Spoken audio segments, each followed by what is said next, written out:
கர்த்தருடைய பிள்ளைகளை விசுவாசிகளை தேவனிடத்தில் கிட்டி சேர்றதுக்கு என்ன வழி உண்டோ அந்த வழியில நீங்க விசுவாசிகளுக்கு போதனை பண்ணுங்க.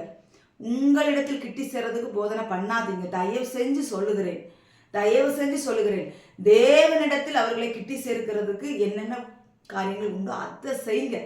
உங்களை தேடி, உங்களை பின்பற்றி, உங்களை கனம் பண்ணணும்னு சொல்லி ஊழியம் பண்ணாதீங்க. இப்படி பண்ணுனா கீழ்ப்படியாமின் பிள்ளைகள் மேல் தேவ கோபாக்கினை வருவதால், தேவ கோபாக்கினை வருகிறது, உங்கள் மேல் தேவ கோபாக்கினை வருகிறது. இன்னைக்கு அனைவர் சொல்றாங்க, கோபத்துல பிரசங்கம் பண்ணாதீங்க, நீங்க சிரிச்சுக்கிட்டு பேசுங்க அப்படிலாம் சொல்றாங்க. மக்கள் அழிந்து கொண்டிருக்கிறார்கள். எத்தனையோ கோடி ஜனங்கள் அழிந்து கொண்டிருக்கிறார்கள். சிரிச்சுட்டு மெசேஜ் கொடுக்கவா?